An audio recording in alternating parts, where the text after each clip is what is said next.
estamos pela primeira vez testando o som, estou mais preocupado com o som que a palestra, tenho que me concentrar na palestra, mas só para ver se o som está funcionando bem. Bom, pessoal, nós estudamos então na GET, né, esse tema. O primeiro deles é um tema meio complicado, que é exatamente esse dos Tiagos nos Evangelhos. Então nós vamos trazer, só que era complicado fazer em 2h30, em 1 hora vai ser um pouquinho mais complicado. Então vamos ver se a gente consegue dar um avanço para pelo menos a gente poder captar a mensagem e os ensinos aí dos Tiagos dos Evangelhos, né? Bom, primeiramente temos vários Tiagos, né? Um deles é Tiago, filho de Zebedeu, que é conhecido como Tiago Maior. O outro é o contrário, né? O Tiago, filho de Alfeu, conhecido como Tiago Menor. Então até agora os dois Tiagos estão tranquilos, ninguém se engana com os dois Tiagos. O problema é o que vem depois, né? Aí nós juntamos esse monte de Tiagos num Tiago, que é o irmão de Jesus, ou irmão do Senhor, ou o justo, ou irmão de Judas Tadeu. Então tem um Tiago complicado, ou vários Tiagos, nunca saberemos, né? Isso é tudo estudo de historiador, tem vários Tiagos assim complicados. 2 são simples. E aí nós vamos estudar um pouquinho, principalmente esse terceiro, para a gente poder depois estudar os 2 primeiros, né? Bom, se existiu um Tiago, irmão do Senhor, aí vem a primeira pergunta: Jesus teve irmãos? Essa é a decorrência da análise de ter tido um irmão de Jesus, ou irmão do Senhor, é que cabe numa discussão se Jesus teve ou não teve irmãos. Então vamos tentar olhar essa discussão para ver se a gente aprende alguma coisa, né? O que falam os historiadores, esse foi o objetivo da GET, para ver se com isso a gente consegue tirar nossas próprias conclusões, né? Bom, existem citações, né, dos 4 irmãos de Jesus, então isso daí não tem muita discussão, né?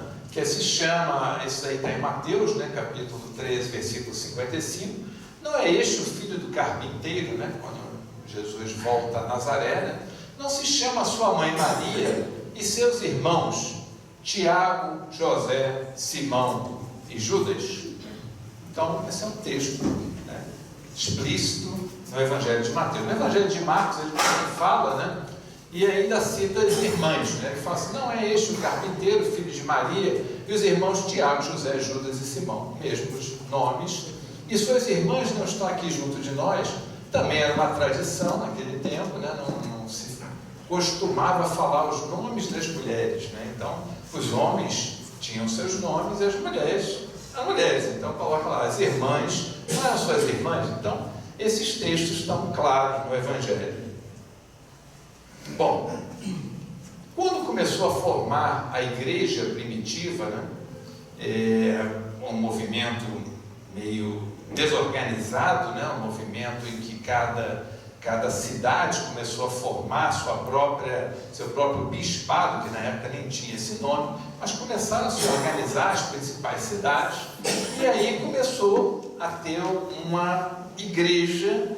Mais tarde, quando Roma entra nisso, né, quando no início Jerusalém, né, depois Antioquia, até com a presença ali de Paulo, né, Alexandria, mais ao sul, né, lá no Egito, e Roma entra no jogo. Quando Roma entra no jogo, a igreja romana começa a crescer muito. Esquece que o mundo naquela época era dominado por Roma, e Roma se torna cristã com o imperador Constantino, né? E aí nesse momento então eles resolvem fundar uma igreja, que é uma igreja católica apostólica, quer dizer, católica quer dizer universal, portanto ela não é circunscrita a Roma, ela é universal. Apostólica porque enquanto era descendente de um apóstolo, que no caso era Pedro. Romana. Então nesse momento a igreja começa a se organizar. Muito obrigado, Márcia. A igreja começa a se organizar em torno do cristianismo, que nem existia, né? No início não tinha nem esse nome, né? Cristo é um nome grego, né? Não é nem um nome aramaico. Então mais tarde com o cristianismo, então é quando eles começam a se organizar nesse movimento, e essa igreja primitiva começa a criar algumas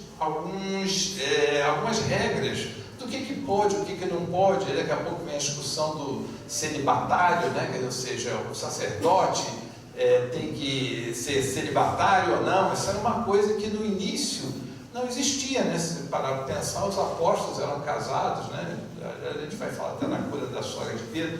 Então são coisas que a igreja, conforme a gente começou a se organizar, e aqui já eu gosto de trazer o agente, porque provavelmente, né, estávamos também naquela época lá nos organizando em torno do cristianismo muito incipiente, e aí surgiu a questão de Maria, né? E surgiu o dogma da virgindade perpétua de Maria, né? Isso daqui já está em 318 depois de Cristo, só para a gente entender. Cristo morreu com 33, aos 300 e alguma coisa teve um concílio para discutir essa virgindade perpétua de Maria. Até então, esse tema, né, agora falando historicamente, ele não tinha nem sentido ser discutido, porque, a exemplo de que as mulheres não eram citadas, né, nos evangelhos, as mães dos profetas também não eram, obviamente, né? Se alguém conseguir lembrar o nome de uma mãe de um profeta, me avisa, porque antes de Jesus nunca teve isso, né? As mulheres nunca foram nomeadas em nada, em nenhum texto bíblico, né?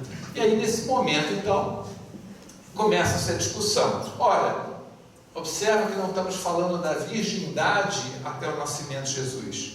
O dogma é a virgindade perpétua, portanto, ela se prolonga em toda a existência de Maria, né? E isso é baseado em dois princípios. Então, tinham duas teorias nessa época de 300 depois de Cristo.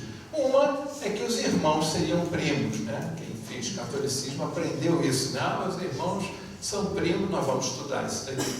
A outra, né, é um outro historiador também, um religioso católico na época, né?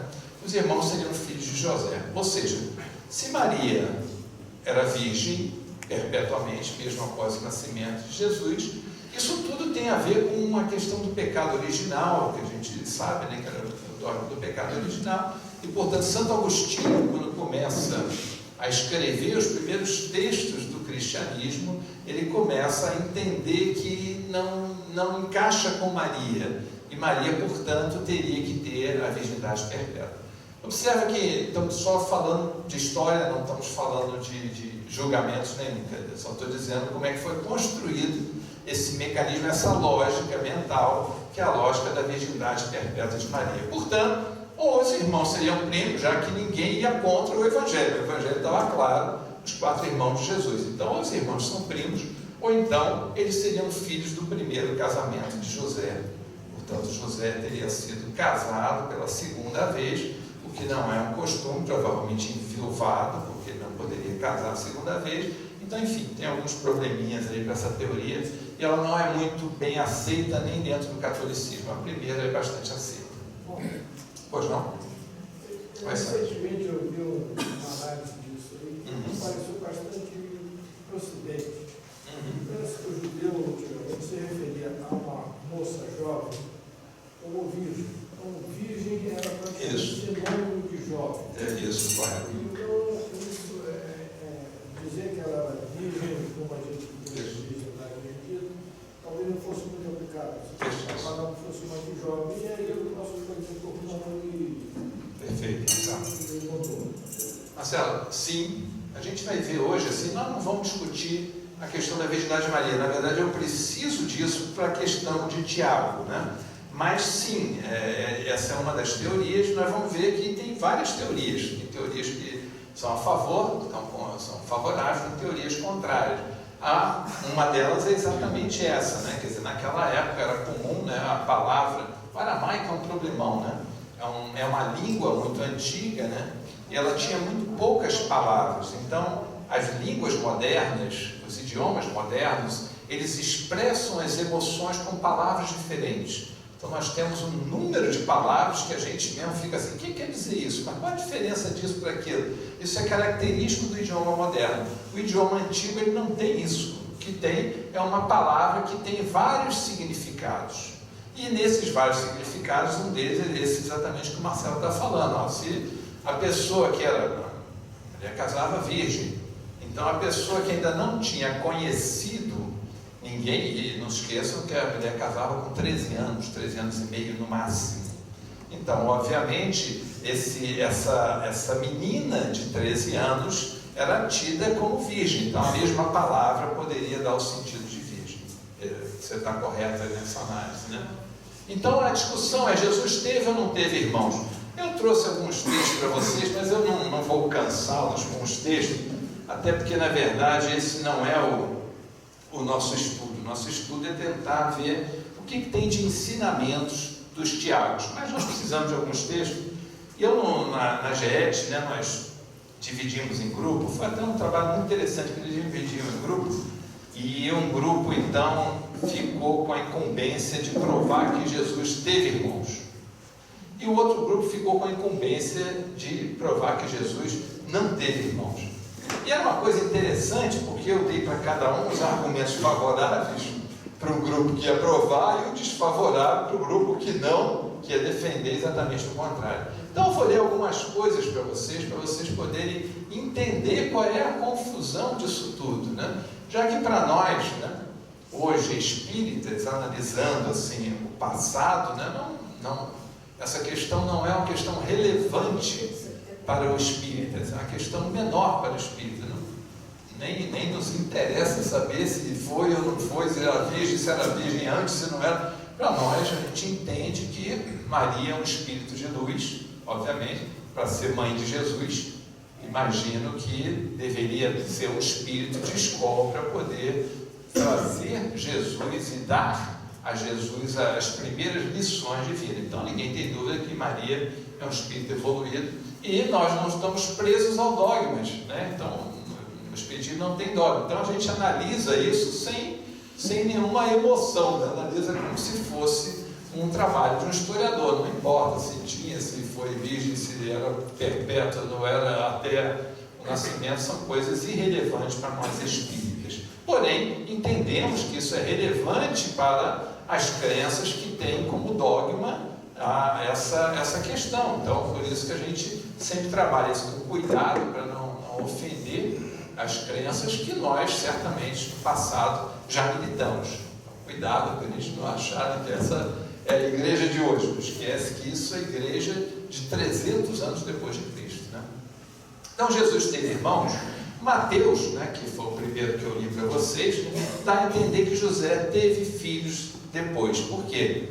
Porque ele diz assim: José não teve relações com Maria enquanto ela não deu à luz a um filho. Então a palavra, que não é exatamente enquanto, mas que é traduzida por enquanto, dá a entender, se Mateus, que é o mesmo que colocou o nome de 4 irmãos, se ele está dizendo que Maria não conheceu, e a palavra é conhecer no sentido de ter relações com José até o nascimento de Jesus, você, ao ler essa frase, conclui que depois teve.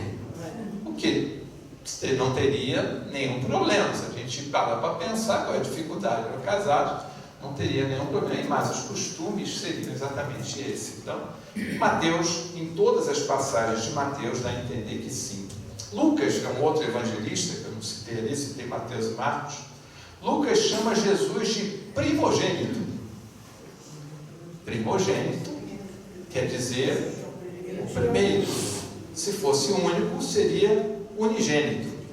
E essa confusão toda do aramaico, né, realmente existe, né? Então os evangelhos em aramaico, a mesma palavra, né, quer dizer primo, irmão, né? E irmão, na verdade quer dizer até parente, é pior até do que isso, qualquer parente próximo, então ele usaria a mesma palavra, mas em grego não. E Lucas era grego. Lucas era grego, não esqueça disso. Então os evangelhos, ninguém sabe direito, né? Aliás, só me recupera aqui a minha memória, quais são os evangelistas mesmo?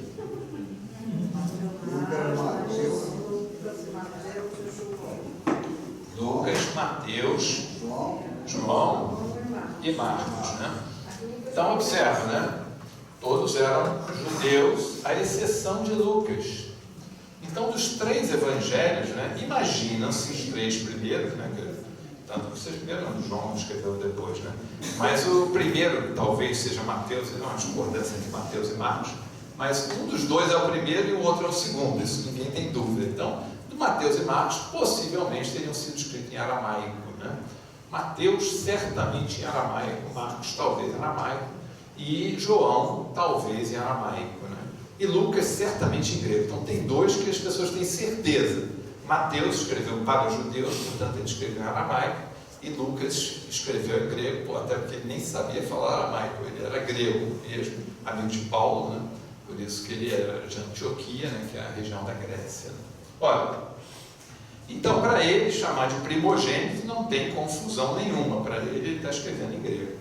A palavra em aramaico, né, com significado de primo, não é frequente no Antigo Testamento, muito menos no Novo Testamento. Quer dizer, apesar de ser verdade essa questão do primo, por outro lado, e que a mesma palavra expressa isso, os historiadores foram lá no Antigo Testamento, não acharam nenhum momento onde essa palavra é utilizada, e ela aparece mais de 300 vezes, nenhum momento que ela é utilizada, então, com esse sentido de primo. Então, isso foi enfraquecer na tese. E todos que escreveram em grego, né?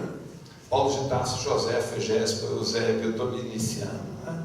Todos que não escreveram em aramaico, né? Eles usam a palavra em grego e usam como se fossem irmãos. Então, essas eram as grandes argumentações, né?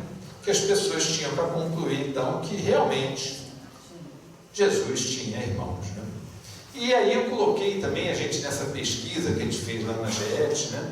A gente colocou os historiadores que são favoráveis a essa teoria, que o terceiro Tiago, então, era o irmão de Jesus, né? Aí são quase todos os historiadores, para facilitar. Imagina, é um historiador, é alguém que não é religioso, que pesquisa a religião, pelos textos, eles acabam concluindo, então, que Jesus teve irmãos. Então, essa é uma conclusão. João Maia, ou Juan Arias, né, que é uma pessoa até famosa, né, em termos de livros de historiadores, Marco Vieira, Hermínio Miranda, o Evangelho de Tomé, né? E Rui Kremer, né? E os protestantes. Aliás, é muito interessante isso, né? Já que os protestantes não acreditam no dogma da virgindade perpétua de Maria. Então, todas as coleções protestantes, elas veem como, não, Jesus teve irmãos, claro, teve irmão, está escrito, teve irmão. Então, é interessante, né? Como é que a igreja, né? A nossa organização como igreja vai formando a mente das pessoas, né? E aí eu listei aqui alguns aqui para vocês. Mas como eu falei, então tenho certeza que nesses momentos vocês estão olhando para mim e falam assim, Mauro, então, é claro que ele teve irmãos. Por tudo isso você falou. Agora eu vou falar os argumentos contrários para você, né? Primeiro já falei do aramaico, né? O aramaico era uma língua pobre, né? Pode ser irmão ou primo. Todos os escritos apócrifos, aqueles que foram rejeitados pela igreja, todos eles colocavam literalmente, né, o outro Tiago como primo de Jesus. Vamos falar um pouquinho desse primo de Jesus, né? Então os textos, mas são textos apócrifos, foram rejeitados? Sim, mas existiam vários, né, textos que nós, naquela época, e eles afirmavam que Maria teria a virgindade perpétua e, portanto, Jesus não tinha irmãos. A mãe de Tiago, isso é uma confusão também, né? A mãe de Tiago, eu lembro que eu falei Tiago de Alfeu, né? Alfeu era o pai, ninguém tem dúvida do pai, que é Alfeu. Mas existe a mãe dele, que também acha-se que é Maria, o nome dela, que é chamada Maria de Cleófas, ou Maria de Clopas. Maria de Cleófas, na verdade, quer dizer Maria. Quem é Cleófas? É o nome dela? Da cidade, não Maria. Filha, cidade? Da cidade. Marido. Mulher. Quando é homem, normalmente é o pai ou é irmão. É normalmente alguém mais conhecido da família. Mas a mulher, né? Joana de Cusa. Cusa era o marido dela. Então a mulher era uma propriedade do marido naquela época, não esqueçam disso. Ela deixa de ser uma propriedade do pai, da família, e ao casar ela passa então a ser uma propriedade do marido, né? E por isso ela usa sempre, as pessoas se dirigem como esta Maria de Cleofas, né? E Cleofas ou Clopas, imagina-se que seja o mesmo Alfeu. Ela estava no pé da cruz, né? A Maria de Cleofas, né? Imagina, e estava Maria, sua mãe, né? Então, mãe de Jesus. Então, imagina-se que as duas então fossem irmãs. Então, se as duas fossem irmãs, o filho de Maria, Maria de Nazaré, seria Jesus, e o filho de Maria de Cleofas seria Tiago, e, portanto, primo irmão de Jesus. Então, essa é a outra leitura, né, do Evangelho que dá a entender. Esse é o contra. As pessoas falam, mas você não acha estranho os dois se chamarem Maria? Nessa altura do campeonato eu já não acho estranho nada, porque tem de Maria, Tiago, Jesus, né? E não esqueça, Tiago não era nem Tiago, é Iago, né? Ele era Iago, na verdade o nome é Jacó. Só que o J não existe.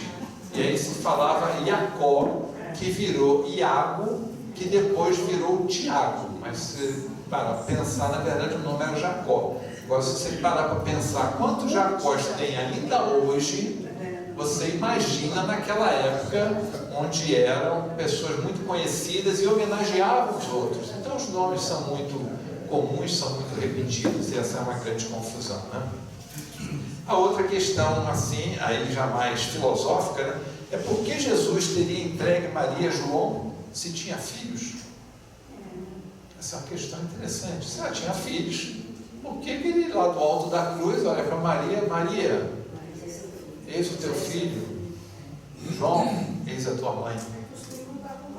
Você não estavam lá? Por que ele entregou para o outro, que não era um filho? Então, essa é uma argumentação interessante. E a última, que eu acho a principal dela, se a família de Jesus não entendia a sua missão, por que, após a desencarnação de Jesus, ele que ficou comandando a igreja inicial? Imagina, Jesus não era compreendido pelos seus irmãos. Os irmãos mandaram prendê-lo, disseram que ele era lunático, ele falava coisa dos irmãos de Jesus. Por que é que, depois da crucificação, então, um Tiago teria assumido a igreja cristã iniciante? Então, isso, no mínimo, é estranho. Amigos, eu espero que eu tenha atingido o meu objetivo, que era confundir vocês. Eu treinei muito. Como é que eu ia conseguir confundir vocês? Mas essa é a ideia. Por isso que as pessoas discutem. Por isso que a gente trouxe essa questão para a GET, né? Não é para a gente dizer qual é o certo e qual é o errado. Quem dera a gente soubesse o que é o certo e o que é errado. Só para entender que os argumentos são argumentos razoáveis. Eles não são argumentos ruins. Tanto para um lado quanto para o outro, são argumentos bastante razoáveis. E para a gente? Para a gente, é como eu falei para vocês, não importa. Só que a gente vai fazer uma análise.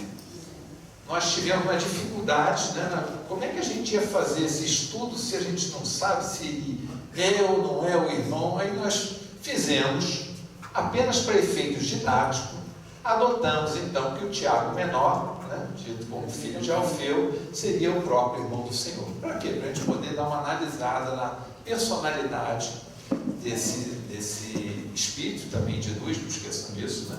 Para a gente poder ter uma ideia melhor e os ensinamentos melhores dele. Mas, absolutamente, isso não quer dizer que seja ou que não seja. É apenas uma análise didática. Personalidade de Tiago maior, né? Tiago era de Betsaida. Betsaida é casa de pescadores. Ela é muito próxima a Cafarnaum, em cima do lago de Genezaré, lago de Genezaré, portanto, era onde eles pescavam, né? São Tiago e João, Tiago maior, né? Para a gente não confundir. Esse é Tiago maior, irmão de João, filhos de Zebedeu. Zebedeu tinha vários barcos ali. E aqui que eu acho que é o mais importante, né? Tinha sempre essa ideia do grupo dos três, né? Jesus tinha vários grupos. Ele trabalhava no grupo dos 12, que era o grupo dos apóstolos, o grupo dos 72, quando ele envia os discípulos dele para as cidades, ele envia 72, e ele trabalhava com um grupinho, que ele chamou dos três. E esses três estavam sempre em todas as passagens importantes. Dentre elas estava, daqui a pouco eu vou comentar algumas passagens, mas dentre eles o Tiago, Pedro, João, ninguém tem dúvida, Pedro e João, e o Tiago maior.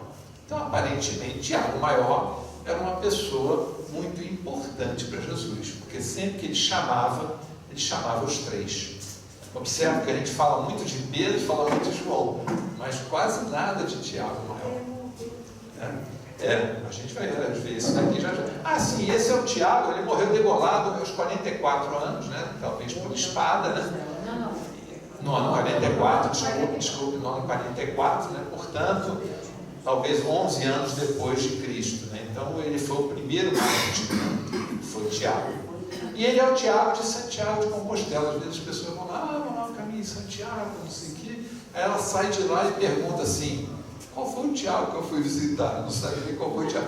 Tiago agora vai lá e já sabe, esse é o Tiago maior, que estaria enterrado lá, parte da ossada dele, né? Isso é uma questão também confusa, como tudo, né, do Evangelho, mas alguns imaginam que ele foi realmente pregar lá na Espanha, outros imaginam que não, e após a desencarnação dele, já que ele desencarnou muito cedo, né, no ano de 44 depois de Cristo, né, ele teria então as pessoas teriam levado o corpo dele para a Espanha, né, judeus que militavam na Espanha, e depois então foram saqueados, isso é fato, né, e em 800 depois de Cristo ele recuperou, e acharam a moçada, né, com a cabeça, né, decapitada e tal, e aí eles foram levados então para onde está hoje a igreja de Santiago de Compostela.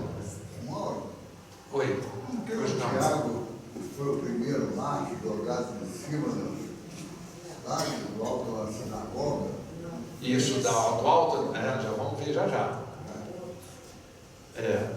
Só tem uma questão do Tiago. Esse é o outro, né? E já comentou, esse Tiago é o Tiago menor. O Tiago maior, ele morreu por ordem do imperador e morreu no fio de espada. Por isso que imagina-se que ele tenha sido degolado. Daí imagina-se que está descolado o corpo da cabeça, seja um dos sinais de que aquele corpo realmente pertencia a Tiago maior. Bom, a primeira lição de Tiago é o segue-me tu, né? E esse é o que mais me impressiona de tudo, né? Primeiro, não esquece, os primeiros apóstolos, né, foram André e Pedro, e os segundos a serem chamados é o Tiago maior e João. Então Jesus estava passando ali, olhou, assim, vem, que eu te farei pescador de homens, né? E aí, Tiago foi, e a pergunta é: e nós? Iríamos? O que vocês acham? A gente ia passar uma pessoa na rua ali, dizer agora: sou Jesus. Ô Mauro, vem cá, Mauro. Emprego, família, segue-me. Vou ou não vou? O que vocês acham que eu vou decidir? Se eu for para acho que não, hein?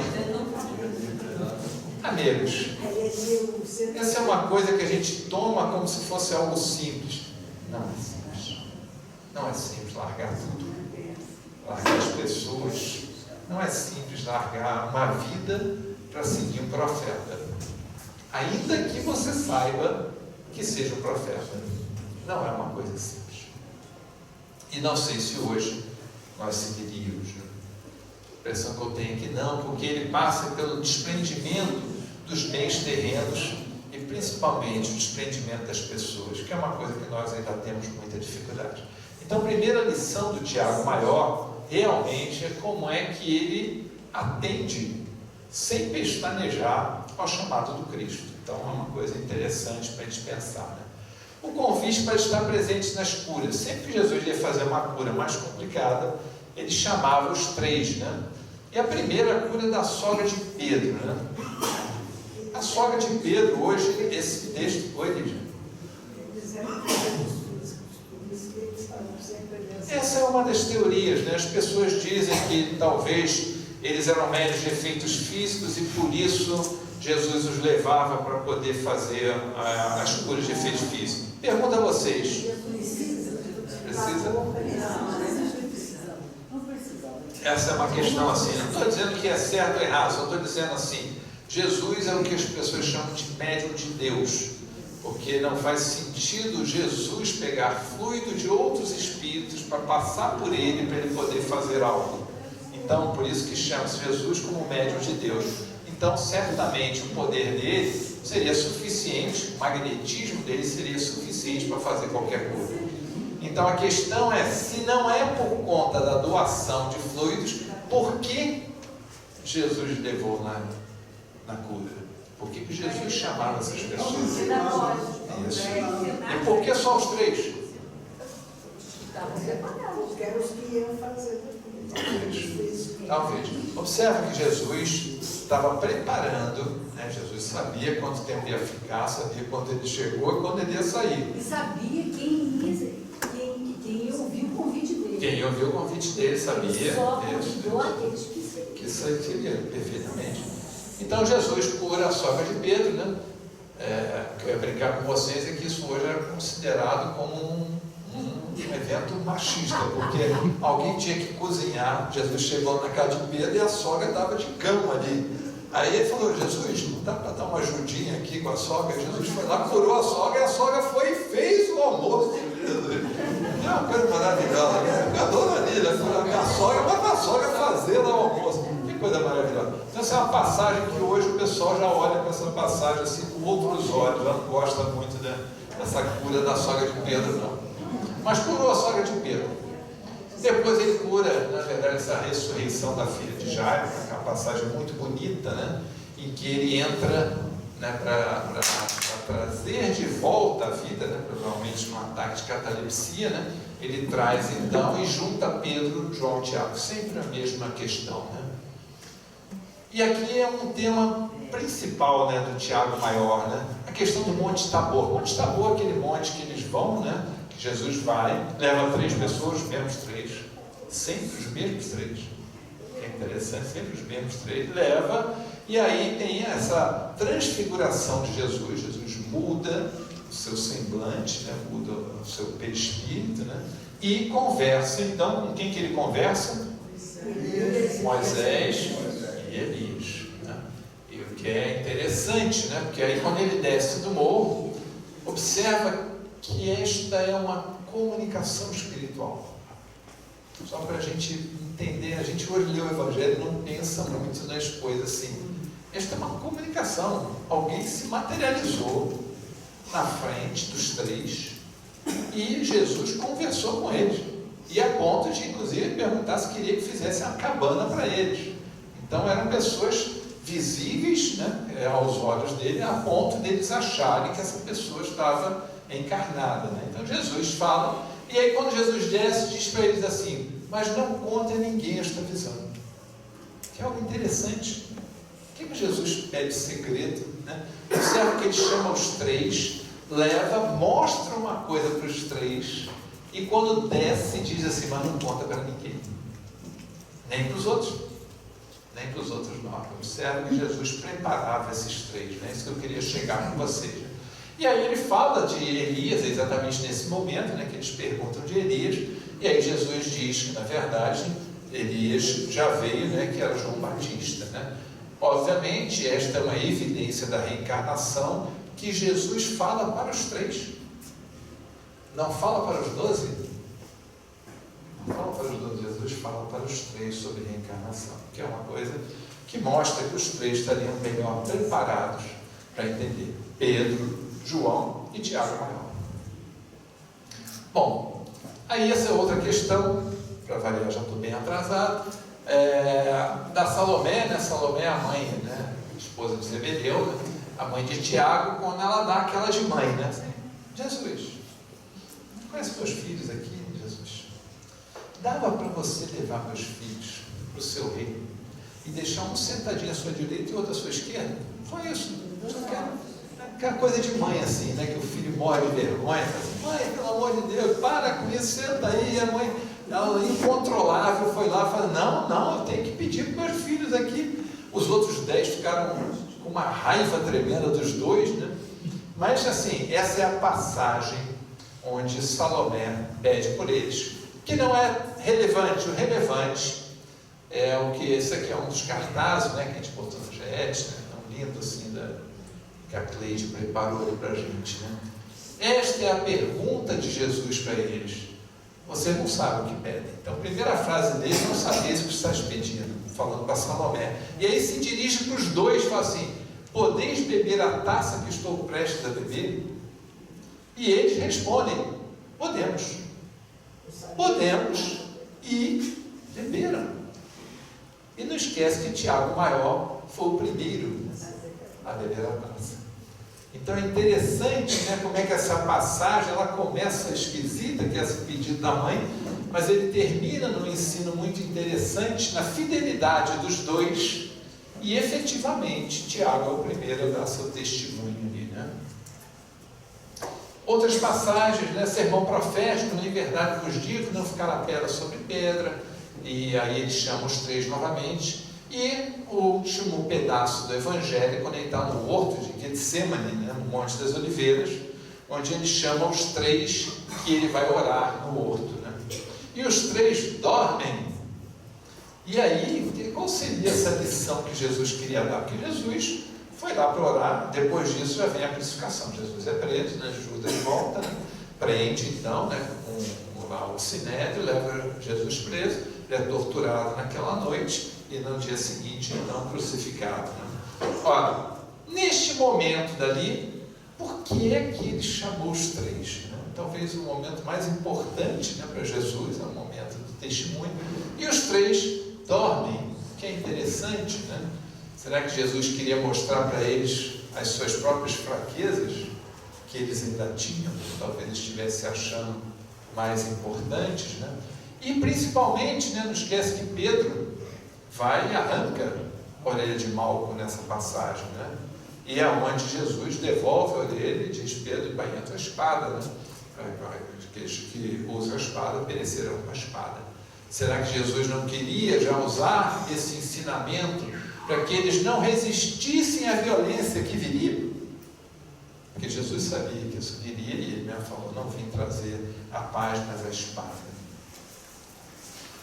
Bom, esse é o Tiago Maior. Vamos conversar um pouquinho sobre o Tiago Menor. Até uns 15 minutos sobre o Tiago Menor, né? Biografia dele, né? Já falei do filho de Alfeu e Maria de Cleofas, né? Os irmãos é uma confusão danada. Ninguém sabe direito os irmãos dele, mas muitos acham que ele seria de Judas Tadeu e Mateus Levi, né? Observe que eu esqueci de dizer, mas a tese de que esse Tiago Menor seria o mesmo Tiago, irmão de Jesus, né? Portanto seria primo de Jesus, né? Ela é defendida por alguns historiadores, também o Wesley Caldeira, mas principalmente pelos autores espirituais. Amélia Rodrigues, é uma das grandes reveladoras, né, da vida de Jesus, né? Humberto de Campos, de Boa Nova, né? O próprio Rui Kremel, o Carlos Pastorino, Emmanuel no livro Paulo Estevão. Emmanuel fala do Tiago Menor o tempo todo no livro Paulo Estevão, né? E na verdade é Tiago Menor mesmo. Então, assim, Paulo Alves de Godoy e Ivone Pereira, né, no livro Cânticos do Coração. Então, aparentemente, os autores espirituais defendem essa tese, né? E alguns, Amélia Rodrigues, acham então que Tiago Menor seria irmão de Judas Tadeu e de Mateus Levi. Mateus, que vem mais tarde escrever um dos evangelhos, né? Observa que esse Pastorino acha que ele foi irmão de José, Simão e Judas Tadeu. Simão é um dos apóstolos, não, Simão o Zelote, né? Observa que esses são os 4 nomes dos irmãos, né? Não são os irmãos de Jesus. Tiago, José, Simão e Judas, esses são os 4 nomes, por isso que Pastorino chega a essa conclusão. Enfim, biografia dele: ele é pintado sempre com uma beleza muito grande, muito parecido com Jesus. É uma coisa interessante, vocês pegarem esses quadros, né, daquela época, né, quadro renascentista, você vai ver Tiago Menor com uma semelhança grande a Jesus, pela beleza de Jesus, por se achar, se é irmão ou é primo, provavelmente ele é muito parecido com Jesus. Essa é a ideia. Aliás, tem até uma tese que um historiador que corrobora com essa semelhança deles, que diz que Judas, quando vem e diz que ele vai dar um beijo em quem é Jesus, né? É uma passagem que você não entende bem, né? Fala assim, por que vai dar um beijo em Jesus? Né? Chegou lá para ele, Jesus, qual é a dificuldade, né, de prender Jesus? E diz, então, esse historiador defende a tese de que ele era muito parecido com Tiago também.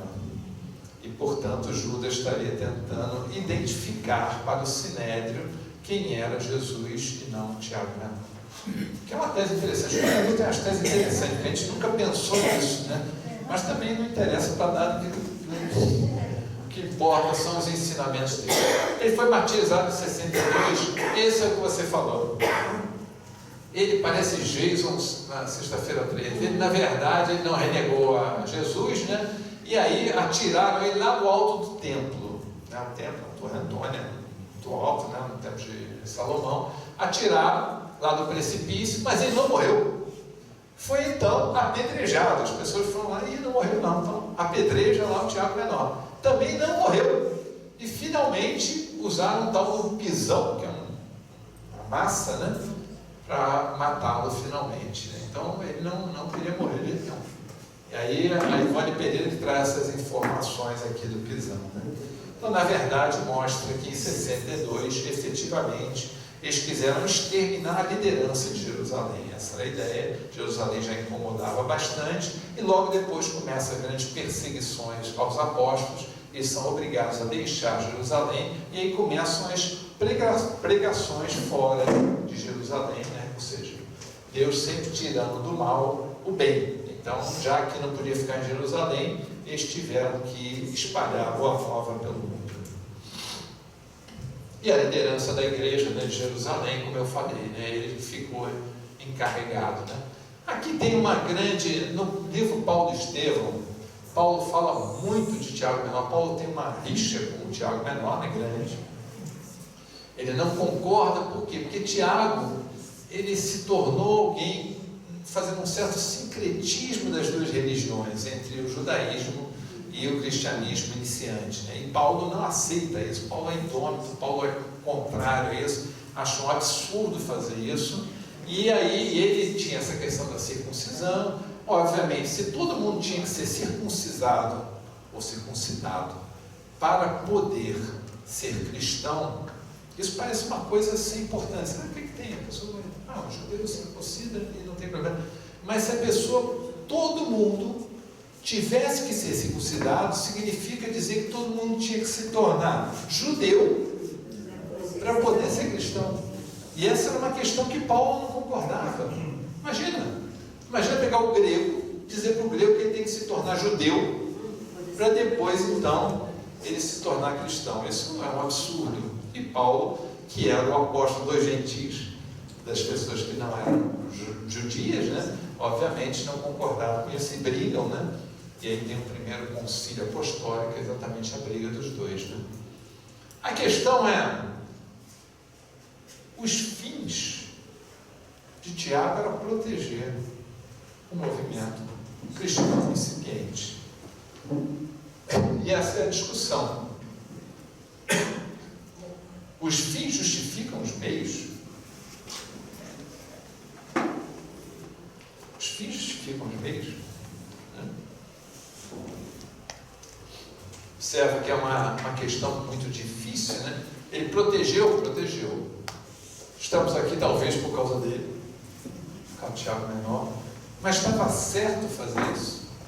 Ou seja, se isso aconteceu no movimento espírita, nós deveríamos também fazer um sincretismo religioso para proteger? Inicialmente uma coisa é necessária, mas depois ela tem que se expandir. Essa é uma questão complexa. É uma questão complexa. É só que eu quis trazer, nós trouxemos essa discussão na GED, hoje não temos mais tempo para isso, mas era uma discussão complexa, porque, obviamente, né, a pureza doutrinária era fundamental. Então, manter a pureza, por outro lado, corria o risco de não ter nada depois. Então, o que é o certo, nunca saberemos. E aqui vem as epístolas de Tiago. Ao mesmo tempo que eu falei para vocês, né, que Santiago de Compostela do Tiago maior, toda a epístola de Tiago, que aparece inclusive no Evangelho segundo o Espiritismo, ele é do Evangelho do Tiago menor.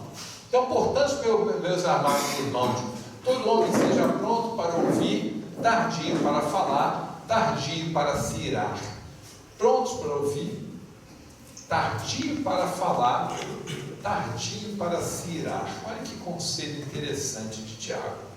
Aí agora você começa a entender um pouquinho quem é Tiago menor. A gente tem muito uma imagem de Tiago contra Paulo, né? Até por causa do livro Paulo Estevam. Mas eu vou trazer alguns textos interessantes, né? Outro texto dele de Tiago. Porque assim como o corpo sem o espírito está morto, assim também a fé sem obras é morta. Olha, essa frase, aliás, é um epístola de Tiago, né? 2,26, ele tem uma parecida no Evangelho segundo o Espiritismo, que Allan Kardec usa. Também a fé, se não tiver as obras, é morta em si mesmo, que é o mesmo sentido dessa daqui, né? Observa que para Tiago, as obras, a caridade, era mais importante do que a fé. Para Paulo, não. Para Paulo, não. Observa que toda a igreja, né, ele é baseada, né, nas edições paulinas, né, porque toda a ideia de Paulo prevaleceu no cristianismo incipiente, né, e essa ideia dele é que a fé é que é mais importante. Fora da fé não há salvação. E Tiago defendia o contrário disso. Talvez, por conta de defender o contrário, ele tenha sido a pessoa que tentou adaptar a própria religião para conseguir ainda fazer a caridade de Jerusalém, que nos conhece que tinha a Casa do Caminho lá em Jerusalém. Então, para ele, a caridade era mais importante do que os dogmas religiosos, o que é interessante. Irmãos, não faleis mal uns dos outros. Eu acho interessantíssima essa passagem de Tiago. Por quê? Porque, primeiro, que é um conselho ainda bastante atual, cá entre nós, né? Quando eu olho esse conselho, mas é interessante esse conselho daqui. Esse daí era bom hoje também. E segundo, é sinal que falavam mal uns dos outros. Por isso, ele está ensinando, educando as pessoas para que não falem mal uns dos outros. O que mostra que o cristianismo incipiente também tinha esses problemas, né? Bom, as lições de Tiago menor. Não renegar Jesus jamais, não esquece que Tiago menor morreu exatamente por causa disso. Assumir a responsabilidade pela liderança do cristianismo iniciante. Às vezes as pessoas falam assim, quem sou eu para liderar o cristianismo? Ele se apresentou. Então, não tinha ninguém, ele foi a pessoa que falou, sou eu. E pagou também, não esqueça, com a própria vida, a própria liderança dele. Mas ele assumiu a liderança, né? Caridade é mais importante que a própria fé, já falamos, saber ouvir e saber calar, né? Há tempo para ouvir e, diante de iras e tal, há tempo também para calar antes de falar. Reflexões finais sobre os Tiagos. Como sermos incluídos nesse grupo seleto do convívio mais íntimo com Jesus, né? Esquece, Jesus chama 3 pessoas. Por que não somos nós, né? O que falta para nós, para a gente poder entrar nesse grupinho que Jesus quer conversar mais em coisas com maior profundidade? Como atendemos incondicionalmente ao chamado do Mestre, né? Se o Mestre vier aqui falar para a gente, segue-me tu, né? Como é que a gente faz para atender isso, né? Como colocarmos a caridade acima da própria religião? Essa é a grande tese, né, de Tiago menor. Como assumirmos nossas responsabilidades na gestão do movimento espírita, né? Ou seja, a gente trazendo isso para a nossa realidade aqui, né? Como é que a gente faz, né, para a gente assumir isso dentro do movimento? Não esquece, Tiago menor assume a sua responsabilidade diante do cristianismo incipiente, que imagina o tamanho disso, né? E a gente, às vezes, tem dificuldade na própria casa espírita, né? De conseguir assumir as lideranças, né? Então, observa as dificuldades que nós ainda temos, né? Não sei se dá um tempinho, vou botar só uma música para vocês, acho bonita. A gente tentou, como todo fechamento, né? A gente tentou fazer que as pessoas refletissem, né? De que são os compromissos que a gente pode assumir conosco, né? Portanto, são autocompromissos, né? De a gente se tornar Tiago, porque a ideia toda da GET, né? É criar uma transformação na gente. E a gente, às vezes, a gente vendo isso tudo, a gente acha muito bacana. Puxa, agora eu sei que é Tiago maior, que é Tiago menor. Mas o que isso muda nas nossas vidas, né? O que a gente está fazendo hoje que a gente deveria estar fazendo diferente, né? De todos esses ensinamentos do Tiago maior, de todos os ensinamentos do Tiago menor, o que seriam as coisas que a gente deveria estar fazendo que a gente não está fazendo, né? Então, esse era um espaço que a gente deixava um tempinho lá para eles, né? Vou botar só um pouquinho para eles passar para o último. Interromper, mas guardei esse slide aí para o final, né, da gente, que aqui aparecem os três, aparecem na verdade os dois Tiago, né, Tiago maior, Tiago menor, né, e uma frase de Paulo, né, que sempre me impressionou muito, né, que já não sou eu quem vive, mas o Cristo que vive em mim, né. Paulo fala isso aos Gálatas, no capítulo 2, né, versículo 20, né.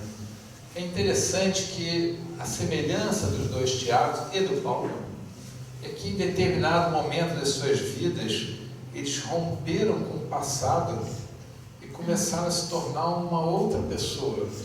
E na verdade começaram a se tornar parte do Cristo. Acho que é interessante isso, como é que eles até então tinham todas as suas dificuldades, todas as dificuldades do dia a dia, pessoas normais, comuns, pescadores, pessoas sem muito talento, sem muitas impressões, uma vida vazia, mas uma vida ligada no dia a dia. E aí conhece a Jesus, Jesus ensina durante 3 anos, depois Jesus vai embora e em determinado momento, depois que Jesus vai embora, há um nascimento na vida deles, diferente, onde eles se transformam em outras pessoas, onde o Tiago maior deixa de ser aquele discípulo direto do grupinho de 3 e passa a ter que gerenciar os outros apóstolos com a preparação que ele recebeu.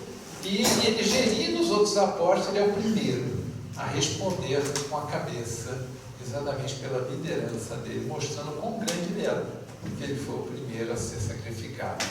E Tiago menor, com todas as suas dificuldades, não esquece que menor quer dizer o mais novo, então dos Tiagos ele era o mais novo, com todas as dificuldades dele, ele acaba assumindo a liderança do cristianismo, conduzindo o cristianismo e também responde com a cabeça em 62 depois de Cristo. E Paulo, o grande Paulo, né? Paulo que tanto combateu os cristãos quanto defendeu mais tarde os cristãos, o grande apóstolo dos gentios, que um dia olhou para trás e disse assim: esse que vive hoje já não sou mais eu, é o Cristo. Muito obrigado.